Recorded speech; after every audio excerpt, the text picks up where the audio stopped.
Predictions become more and more impossible as the week continues. We'll see which teams can disrupt expectations with our games today. Hello, everyone, and welcome to the NALCS Countdown, where for 30 minutes we check in on the player of the game leaderboard, and Mark tries to spin a wheel until the timer reaches 0, and we jump into Champions Select. Let's start off the day by getting a reminder of where the teams rank. Currently, FlyQuest sits behind the trio in first at 6 and 5, while TSM in the group in fifth sits at 5 and 6, leaving Cloud9 and Clutch Gaming in ninth. But with every day this split, all that can change. So let's go ahead and take a look at the schedule presented by Jersey Mike's Subs. Game 1 has TSM hoping to pick up a win versus FlyQuest, with Smoothie facing off against his old squad in Game 4, Echo Fox versus Cloud9.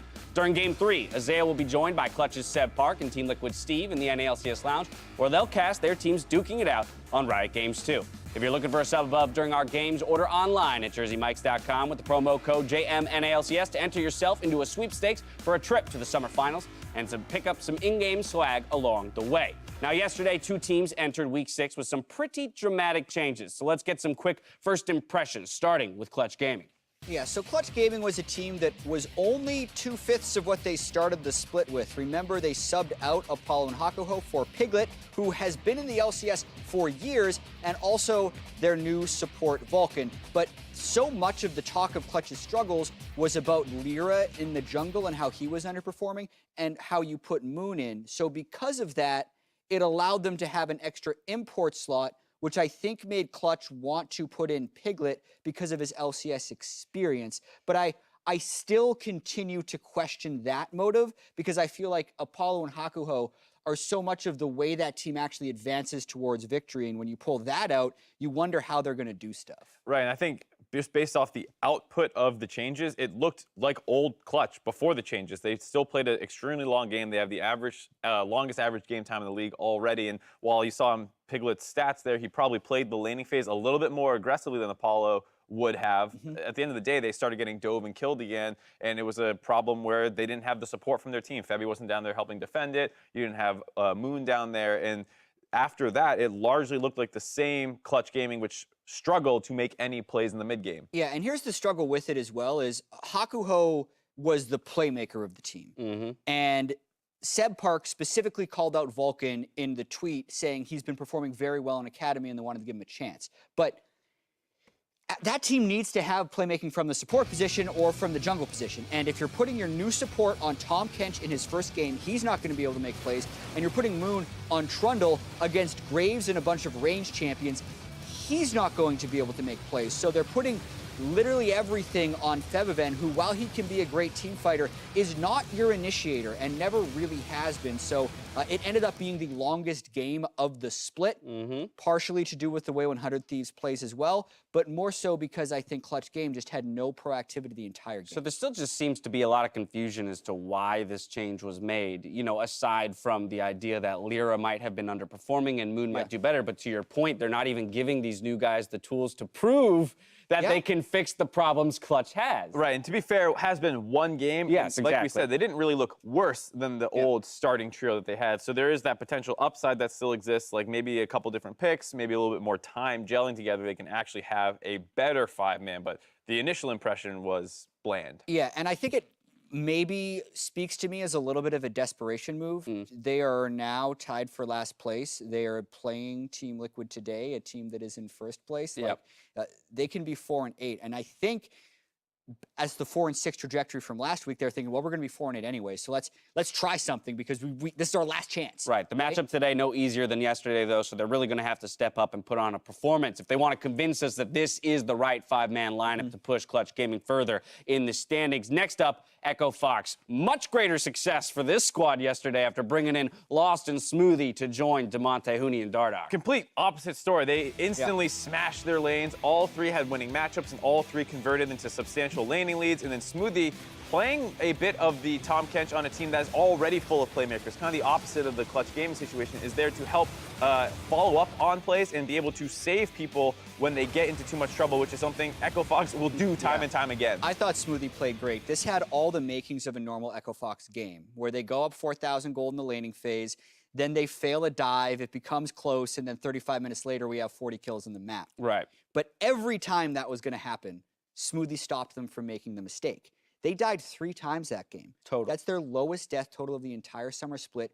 Huni alone has died more than 3 times in 8 of the 11 games this split. So to say they looked a little different with Smoothie, I think is an understatement. Yeah. They looked to me so good in that game. I want to see them be able to maintain it because if they can, they're going to be a contender. Impressions of Lost as well, just as he steps up to the LCS stage. I think he seems to fit in very well with the overall mindset of the team of being a very aggressive playmaking team.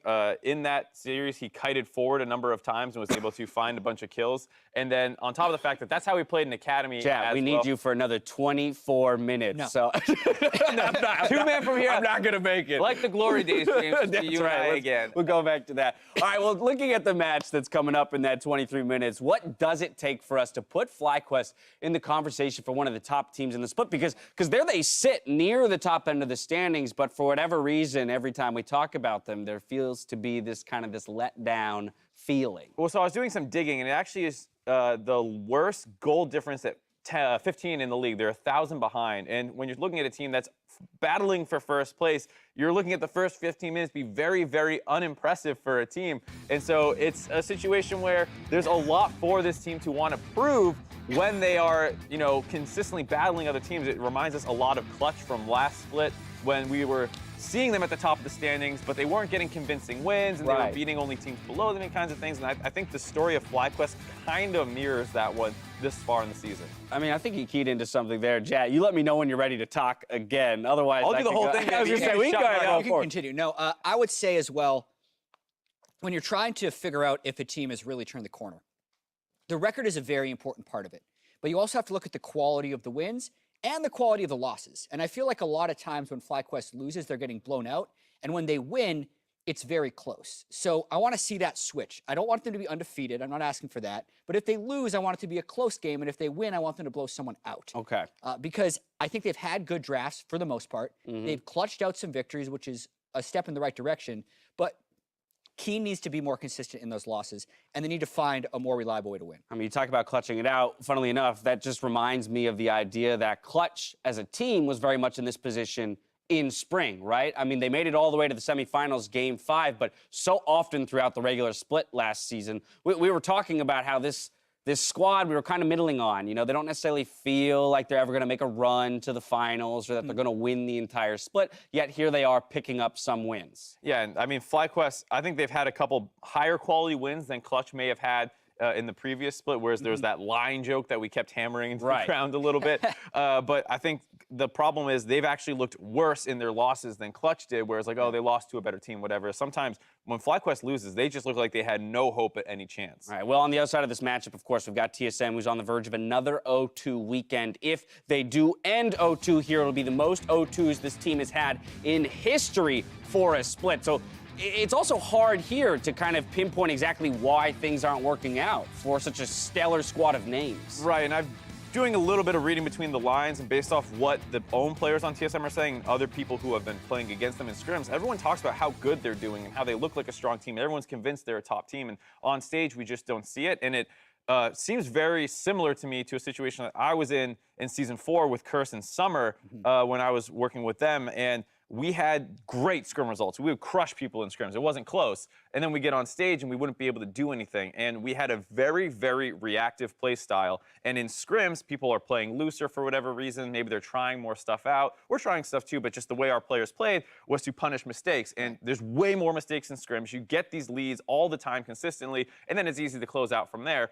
And then when you get on stage, people play safer. They only go for the high percentage plays. You don't get those leads. And then you're trying to play a completely different game than you've really practiced all week in scrims. Yeah, and I remember that because we're always saying, like, oh, Curse, we hear they're so good in scrims. Yeah. How did you ever fix that or break out of it at least a little bit? Maybe a little bit, but it's really, really hard because, one, it's hard to break habits normally, even when you know they're bad habits. But this is a situation where you are constantly receiving positive feedback. Right, with wins in scrims. And it's hard to say what you're doing is wrong. Like, they did something dumb, so we punish them. Like, why would we not? Right. Are you supposed to not punish them now in scrims? Right, just so exactly. that, You get this weird situation where you're like, well, I have to fundamentally change the way we play the game, but we're constantly being shown that what we're doing is correct. And so we started doing things where we would pick like 5 engaged champions. Like every champion must have a go button in some sense. And we tried to like hyper overcorrect for it, but it was something we struggled with literally the entire season. And I don't think we ever fixed. What's your diagnosis here? Well, I do think that there is truth to what Mark is saying and the fact that TSM plays a fairly reactive macro game.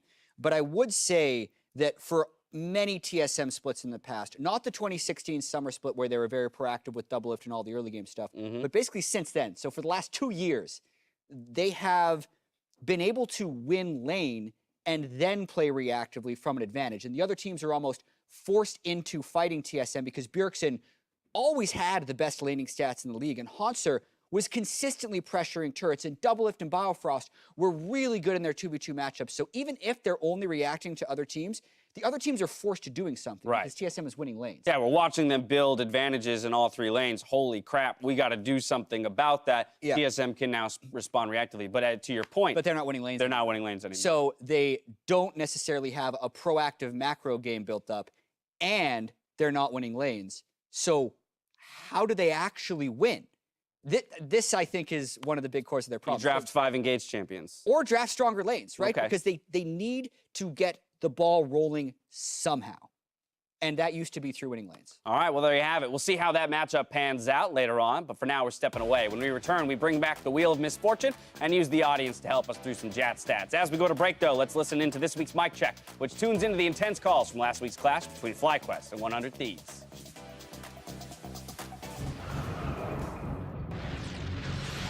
So quiet today. Everybody's just in their zone practicing, man. Alright, let's see what funnel they bring out today. Okay, they took a run. This is... It happened. Yeah. Afram was laughing. Yeah, I saw that too. Good luck, have fun, guys. Yeah. Good luck. I can cancel. Just flash right. yeah, here's splash. I'm going first. I'm going first. I'm going first. This guy's dead. Nice. Let's focus. Oriana. Hitting tunnel. Hitting Ori. Nice. Go to the. Anything? I have Q3, 2, 1. Nice. Nice. No, Nice. I'm not sure. Go bro. I'm looking at you guys. Versus right here. He has Versus. Yeah. I'm not gonna take it. Okay. Go. Nice. Slowly. Nice. Verse ulti. We have Kindred ulti. We're fine. We can go direct now too, I think. I got it for free already. Okay. I'm coming mid. I still don't show that. She's dead. Nice. Where's the slash? Watch the turn. Going left. Okay, nice. We're okay, we're out. Good job. Go this way. Am I doing it? Come. We can do it. Do it. Oh, we're going. Okay. Come. No passion bears. Careful. I can go. I'm on his feet. Yeah, you're going high. Nice. Laser flash. Hit alley. Look. Nice. Hit alley. Watch our base. They're going on, Mundo. Yeah. We go. I'll ult you for you back. I'll be there 10 seconds. Okay, they're coming. If you guys come, I can flash. Bears. Flash. Go forward. I'm on Mundo. I'm going for alley. I marked him. Yo, count the rise damage. Blocking. I'm on alley. Mundo. Window and back. Don't get greedy. Back. Defend. Yeah, I'm going. We get pillar. Look, alley. We can TP. Phantom, man. He got. Pinch two. Go. I'm gonna auto going to the kick. Go. Play. Pull it. Right now. Hit. We won. I think we won. Did we win? We won. FlyQuest, they roll down the gauntlet and they win.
Welcome back to the NALCS Countdown. We've made our way out to the battle arena. We got some very loud and excited fans here with us today.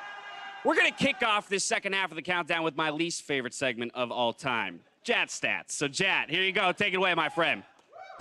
I'm excited for this. We don't get paid enough to sing these. It's free labor? What are you doing? That's beautiful. I love don't it. make the jingles. Come on, man. Pay your artists more. Thank you very much. Come on. Set up a GoFundMe for them. First question, actually, All right. is going to be a multiple choice. We did one of these Jazz Chats last year. It's essentially the top KDA games by top laners. You're matching the top laner to the KDA they had in the game. So these are 3 of the top laners with the best KDA, and like who had each KDA in the game. These They're are the like top not 3 even- KDA I games. feel like 18.0 is a bait for Someday because of how good Someday's playing, but just to recognize his MVP-like performance, I'm still going to go with it. Okay, but you need to do all 3. So like, Okay. where are you going to put the lines? All right, so I'm going Someday to 18. Yeah. I'm going Impact to 15, and I'm going Hanser to 15.5. I'll Okay. do the same, but I'll swap Impact and Hanser. So Okay. just straight across the board. Oh, you think You're they're all both lined wrong. up? Oh. They're all Someday. What is this That one? was so unfair! It's a possible answer, right? That was 3 KDA good. games for Someday. Oh, come on. I feel like these Jazz Stats You are didn't going know on. that now. was Asterisk possible. next Well, I to was that gonna be one like, at what's- the end of the day today. Okay, What the heck? I got another top laner stat. They go better or worse from here? From a laning phase perspective. Someday for all of them. Yeah, well, this is a negative one. Which top oh. laner who's played all of the games has the lowest CSD at 10? Flame. No, Flame might be it because he loses. Might. a Played all the lot of games. matchups. Might be solo potentially as well. He's played all the Ooh, games. that's another good one. I'll go Uh, Flame. I'll go Flame. Yeah, I'll go. I'm trying to think who else it could be. I'll go solo. We were talking about it earlier in Countdown, weak laning phase for TSM. Hanser. Hanser? Whoa! Negative Wow. 5.4 CSD at 10. It gets better between 15 and 20, but that's a big surprise. The bait too is we ran all his stats yesterday, and a lot of them were really, really good. Yeah, not We CSD didn't at put 10. CSD at 10 on there apparently. Yeah, all right. Final right. question. This one, limited choices. Which summoner spell has been used more in the LCS this split? D or F? D. Okay, Instant pick I'm D. gonna ask for some help here from the audience. All right, so if you guys, Why if you D? guys, I'll we're explain. gonna- I don't want to help James. Be quiet. I need to win. Be quiet. I'm talking to the audience, okay? Thank you. All right, so if you think it's D, we're going to do it by volume here, so get loud for this, all right? If you think the answer is D, go. All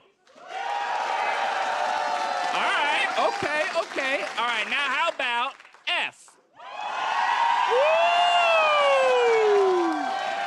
Well, I'm gonna go with F then, because that's what the audience thinks. It is D. So, All right, here's good job, Mark.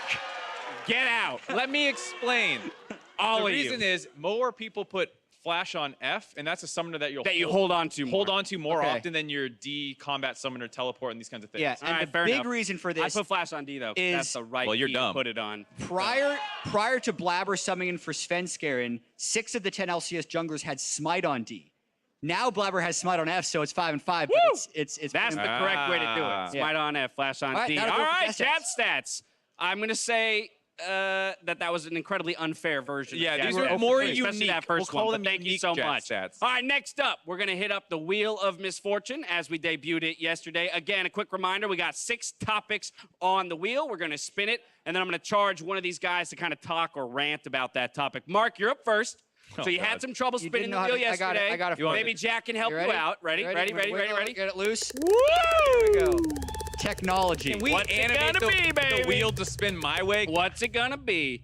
All right, NA stronger. This is post Rift Rivals, so I know we don't have the full statement on the Yeah. wheel, but I need you to talk about whether or not NA is stronger. Oh, after if whether or not, I don't have to convince you that they're stronger? No, whether or not. I want your feelings on whether or not NA is stronger, will get stronger as a result of Rift Rivals. What are your feelings? I feel like it was a very much needed butt kicking a little bit, and I think it was a weird one where 100 Thieves had some new players in there, and there was some experimentation going on. But I think we got punished for not adapting as much as Europe had. So the Heimer pick really showed that. The Aatrox pick showed that. They were better at funnel than us, and I think they did a good job of showing that, like, if the meta is going to change, you need to change with it. Because if you just stand by and let the meta go past you, when you play teams who didn't do that, you will lose. And I think Golden Guardians is a great domestic example of that as one of the teams that really adapted to everything that was new. The Talon mid Smite as well. So with these last 2 weeks of play, do you feel like NA is actually moving in the right direction now? It's starting to feel like it. The problem that makes it feel awkward is that a lot of the patches are kind of rolling back some of those new strategies we were seeing. So Funnel being down, Smite mid being down. So it feels like some of the teams who did not adapt. You missed your chance. Might have been rewarded, but I hope they learned the lesson, which is when you go into Worlds, if something is new,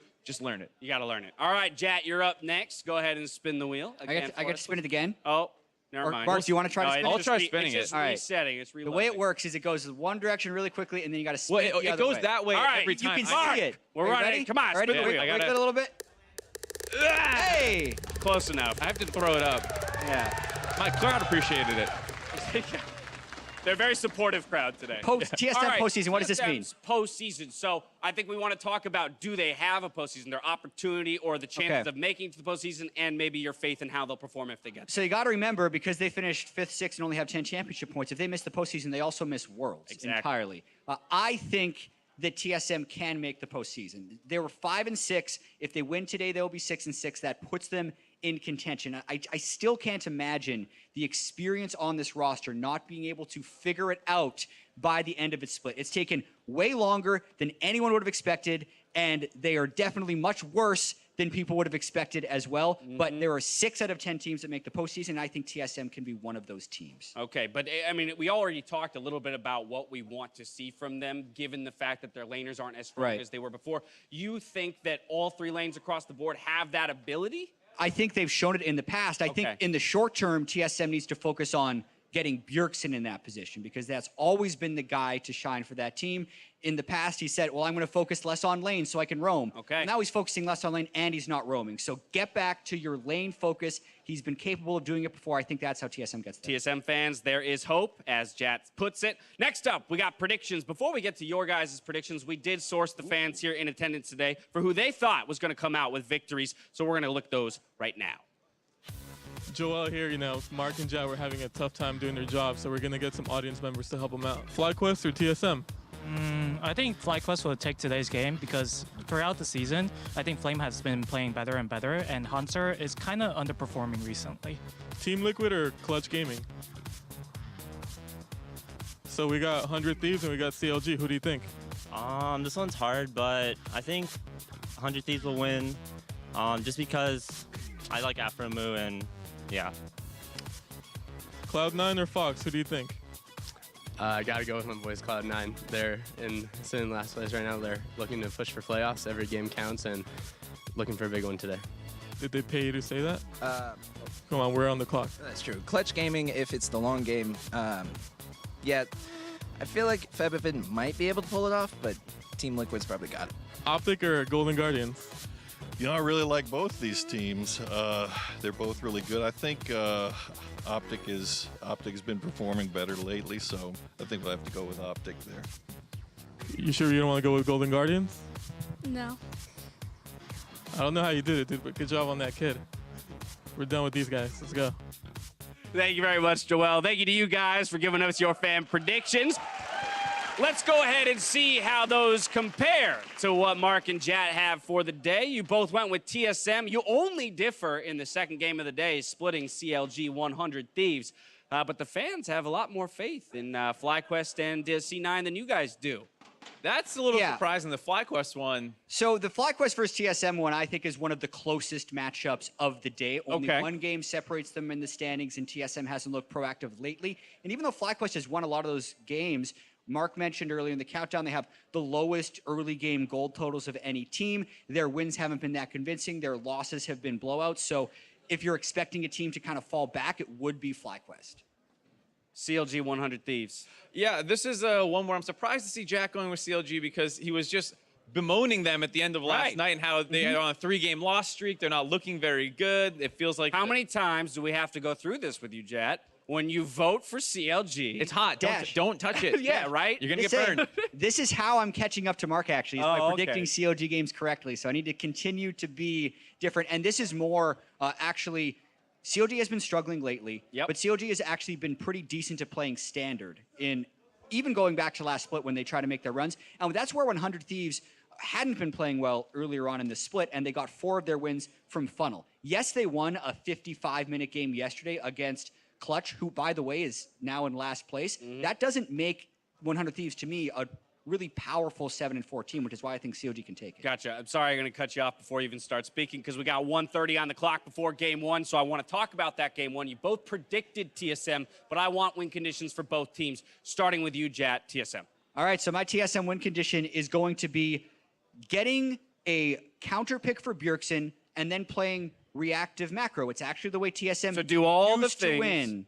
that It's we how they don't used to win. that we didn't like that they do at the beginning of the show. Right, I think reactive macro can work against FlyQuest if they have an early game lead, which I think they can get from counterpicking Okay, mid. so that's the difference is they need that early game lead. What's the response for FlyQuest? Don't let Keen fall behind is the biggest one. Get him a comfort pick. He's a player who can be a little streaky. Oriana's very strong in the meta right now. That's one of his best champions. And if you look at the FlyQuest losses, in almost all of them, it's some time when Keen kind of gets obliterated. We've seen them win when Flame has a bad game, Santorin can have a bad game, but it feels like as soon as Keen does, things fall around them and they cannot find the advantages that they find in the mid to late game through shot calling. All right, there you have it. That's enough from us. Time to watch some League of Legends, ladies and gentlemen. Throwing it up to the casters for the call.